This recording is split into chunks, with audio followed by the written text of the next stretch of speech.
Family Dinner, Chapter 10, Son-in-Law, Discord. Half an hour later, Trixie, Moonbeam, Mothball, Twilight, Screwball were all sitting at a picnic table, with Screwball had begrudgingly conjured, eating the fried chili peppers Trixie had prepared. Trixie sat between Moonbeam and Mothball on one side, while Twilight and Screwball sat across. The latter wanted to be as far away from her ex-fiancé as possible. He was sending her a pleading look, only to get a deadly glare in return. Mothball! I think you deserve this! He's pretty sure that she had a voodoo doll under the table, because every now and then he would feel a prick on his flank. So, you on your flank. Trixie was sending glares to both Mothball and Twilight, while the outer corner was looking down at her plate, trying to ignore the tension. She so didn't want to be in the same room as her ex-girlfriend. It would have been quite a meal had Moonbeam not been chatting away excitedly. This is so much fun. We never had anyone for dinner before. Let's do just one time when these two weird dudes show up and one stop bowing to Mom and calling her the GAPT, and they kept going on and on about how great she was, and they wanted to go away until CNC, the old bean. I never win. What are their names, Mom? I think one of those called snails or something. So, how you like your peppers? Trixie asked, though it was clear she was so desperate to change the subject. They're delicious, Twilight piped. Honestly, Mothball said as he cautiously touched the pepper with himself, I'm not a big fan of chili peppers. He smiled nervously at Screwball. Unless they're dipped in chocolate. She looked down wearily, gazed down at her desk. Mothball frowned and did the same. Though I'm curious, Twilight told Trixie. I thought ponies of your kind didn't eat a lot of real food. It varies, Trixie replied, popping a pepper into her mouth. Chili peppers are very spicy, she smirked teasingly at the alcorn, a certain kind of love. Twilight blushed and sat uncomfortably in her seat.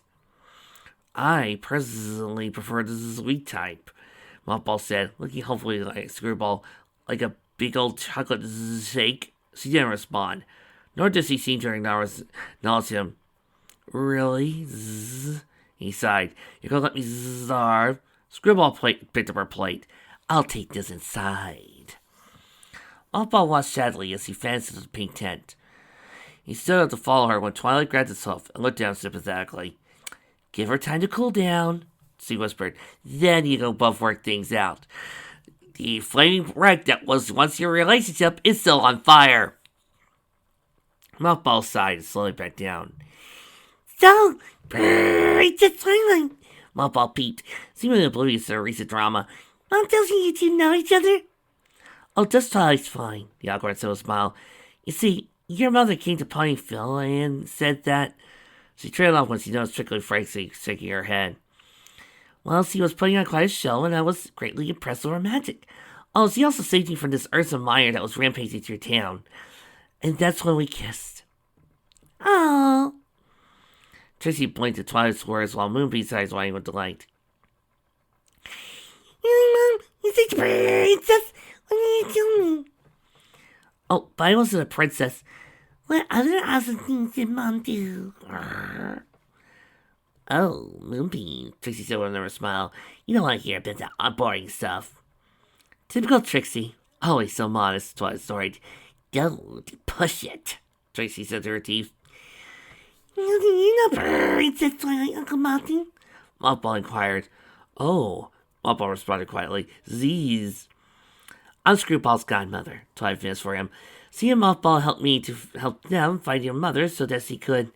Trixie's eyes seemed to flash when they glared at the alicorn. I did not know you had a brother, Mom, Moonbeam asked. Mother had him after I left home, Trixie muttered. Left home? You told me Grandma died. Well, she's dead to me. Trixie froze for a second. Mothball came up with a quick fib. She just, left after... It's her time after you were born. Oh, Moonbeam said, though she was still staring at her mother suspiciously. So, Uncle Martin, how come you're still hiding yourself? I mean, we all know you are, so... Mothball glared, glancing around nervously. I'm not really comfortable zoning myself in public. Oh, come on. Nobody's around. I have a teeth now, but it only happens when I sneeze. Oh, but I guess that's cool. Trixie gasps as Moonbeam's hoof went out their head. Moonbeam, I such a moon, don't you dare. You feel strength her mother's outburst of slowing over her hoof. Twilight looked back down at her desk and whispered instantly. Mothball heaved a heavy sigh as he tried to enjoy his food. He was beginning to miss mealtime with Screwball's family. Meanwhile, at the Castle of Chaos, Twinkle and Zany were engaged in the ultimate food fight. Eat my cheesy carrots, Zany yelled, summoning many catapults to fling and said cheesy covered the carrots. Twinkle tried to dodge below a straight to swung against her ear. You'll pay for that, she exclaimed, slamming her hoof on the table. Zany yelled as Twinkle's silverware hurled it towards him. He ducked as he struck to the back of the chair. He rose and growled as a bowl of nacho cheese began taking monstrous form. Children, stop it, Firesight commanded. Just a million times. Zany, turn that cheese back to normal. Twinkle, you put down the chair. Kids? This girl only watched with weary eyes. Usually he would take pleasure in such a chaotic display. But his heart wasn't in it. His recent encounter with Chrysalis had put him in a sad state. And he also worried about Screwball. He knew she could protect herself out there, but if she and the others failed to find the changeling princess, she might lose her true love. He knew all too well what was that like. He didn't want Screwball to go through the same painful experience. That was probably why he was always so sticky about her relationship with Mothball. He didn't want his little girl to get hurt. Then a voice inside his head told him she would be fine. Mothball was a good boy, though this girl rarely admitted that out loud. He would never hurt her intentionally. Still, if the boy chose duty over desire, this girl worried what effect that would have on Screwball. Well, good night, Trixie said plumply, clinging up the distance. Maybe you can join us for breakfast tomorrow, Moonbeam said excitedly to the guests. We got strawberries and whipped cream. Moonbeam, go inside. The filly grounded plate obeyed her mother. Before she went in, however, she waved to Twilight and Mothball. See you tomorrow. Once he was done, Sir Dar was out of hearing. Trixie turned to Twilight. Hey, thanks for telling Moonbeam all the good stuff about Trixie, but you didn't have to. Alicorn held her a hoof. It wasn't my place to tell her of your past. However, it's only a matter of time before she finds out the truth. The question is, who's going to be the one to tell her? Trixie rolls her eyes. Don't lecture Trixie, Twilight. If you were a mother, you understand. Actually, I am a mother. I have a 3-year-old filly at home. The unicorn snoring. Nonetheless, Trixie still had more experience than you. She stomped into the wagon and slammed the door behind her. Twilight shook her head in pity. Hey, Bullard, maybe you could, talk to Zagrewy for me? The unicorn smiled softly as he laid a hoof on his shoulder. I'll soften her up a bit, but you should think about what you're going to say to her. The changeling nodded in thanks and went to his tent. Twilight looked at the flat to hers and found Screwball in one of the bedrooms. Curled up on a queen-sized bed covered with a purple comforter. The unicorn sighed as she cautiously approached her. Screwy, she started to say, I'm not talking to him. Screwball said, you heard what he said. He doesn't think I love him enough. I'm sure he doesn't. Does he really think that? She demanded, sitting up. I mean, after all I've done for him. When we were first getting to know each other, I disobeyed my parents, sneaking out to meet him every night. When he left to Hive, I convinced my parents to let him stay with us. Then I miserably faced a changing army together. Yet, you're not willing to make changes for him. Oh no! Don't you start, Twilight! Well, thick, Twilight. This is not making changes for him. He's not asking her to do this. He is demanding. He's practically forcing this option onto her. He's not taking into other considerations. They're not having a legitimate talk. He's going, well, you didn't love me enough, so don't you start. He wants me to become an entirely new species. That's a lot to ask for some pony. It is, but it was necessary for the two of you to be together. Isn't it worth the risk? No! Twilight sat down in bed. Love requires sacrifice. This isn't a saying. You know, I gave up my immortality so I could be with Flash, right? That's not the same. I'm being asked to change into a whole new species, give birth to litters, Twilight. You just gave up your immortality, which we aren't sure you still have. I was going to be changed permanently. This, not the same.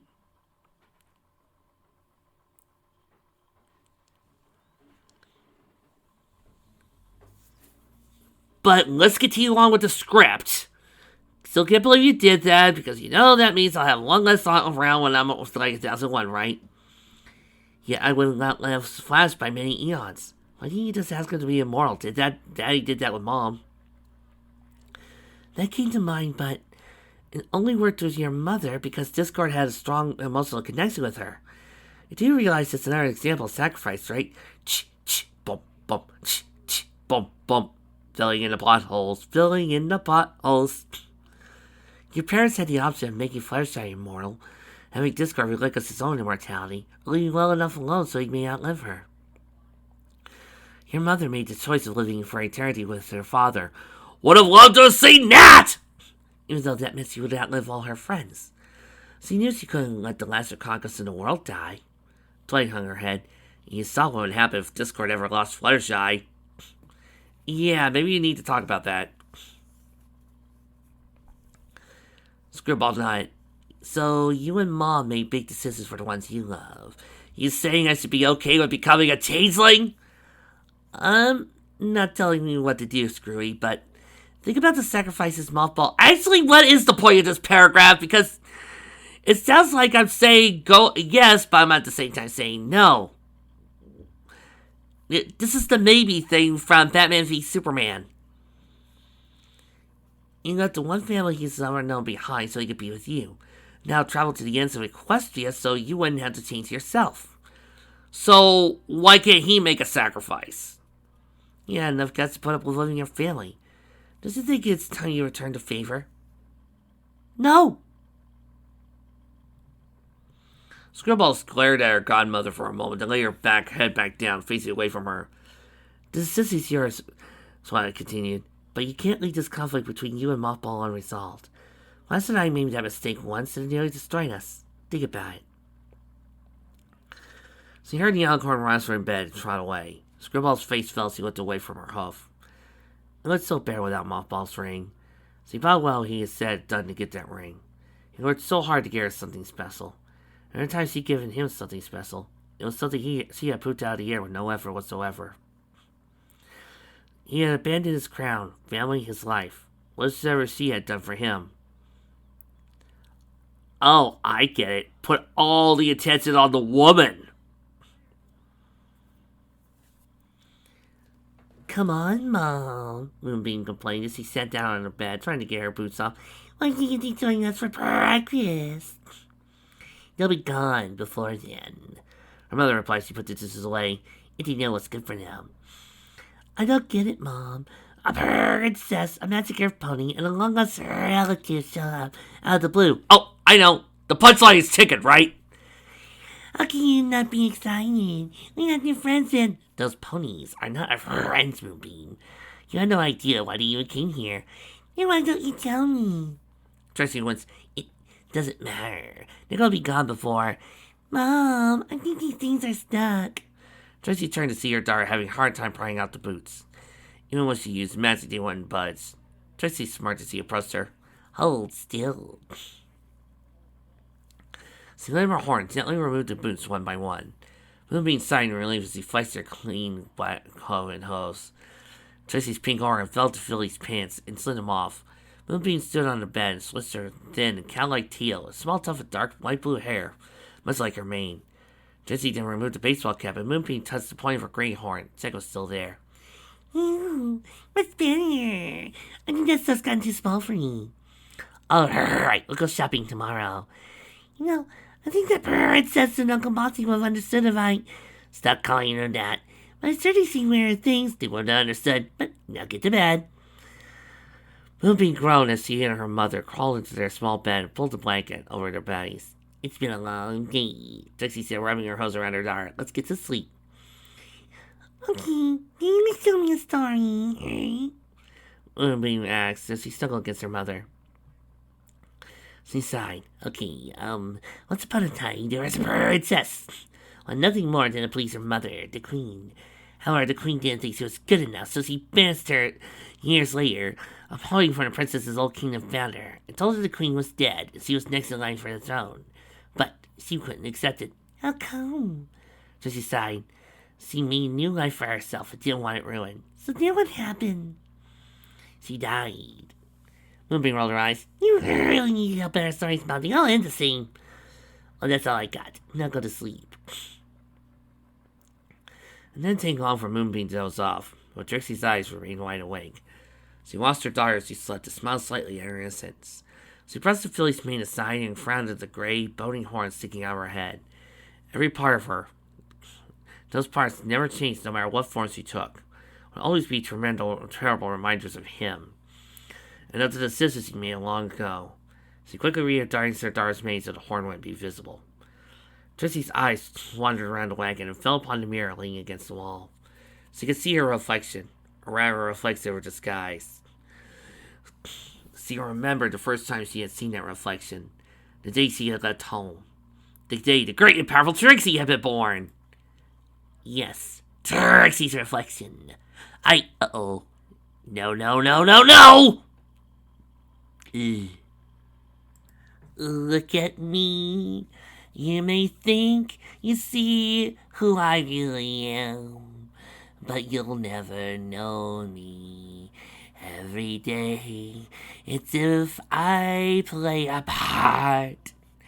Now I see, if I wear a mask, I can fool the world, but I cannot fool my heart. Who is that girl I see staring straight back at me? When will my reflection show who I am inside? I am now in a world where I have to hide my heart and what I believe in. But somehow I will show the world what's inside my heart and be loved for who I am.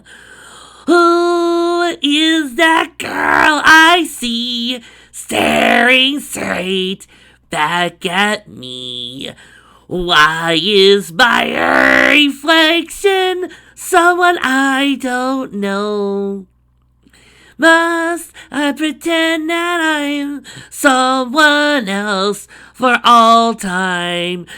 When will my reflection show who I am inside?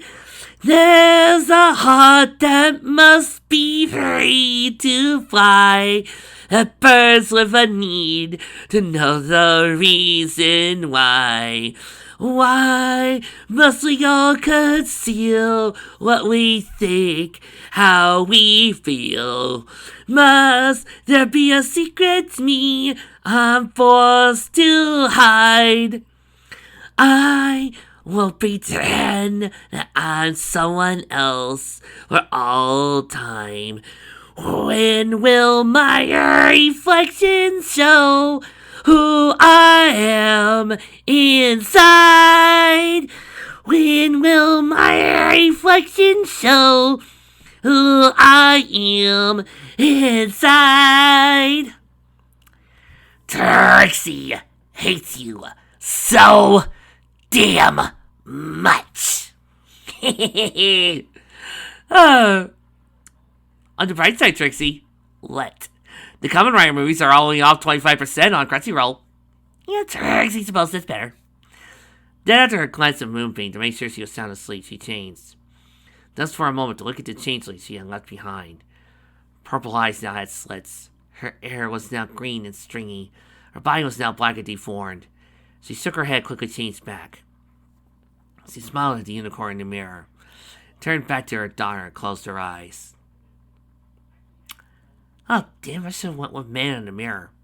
Oh, well, I'll do that for round 2. As she dreamt, memories of the past came flooding back.